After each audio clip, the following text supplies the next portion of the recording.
अस्सलाम वालेकुम प्यारे बच्चों। अब हम करेंगे काम अमली कायदा मेरी पहचान उर्दू।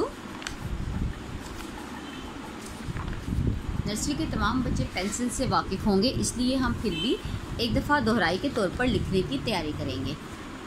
पेंसिल का रुख नीचे की तरफ, ठीक है। ये पेंसिल ही बनी, हम उसके ऊपर पेंसिल बनाएंगे। आप सब ने बहुत खूबसूरती के साथ सफ़ा नंबर 3 पे पेंसिल फेरनी है।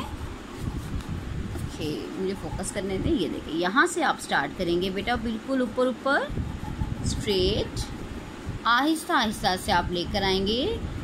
प्रेस योर पेंसिल, आपने पेंसिल को हल्का सा दबाना है और बिल्कुल उसके ऊपर ध्यान रखना है, आपने इधर उधर नहीं देखना। Very good. इस तरह से आपने ये सारा मुकम्मल करना है।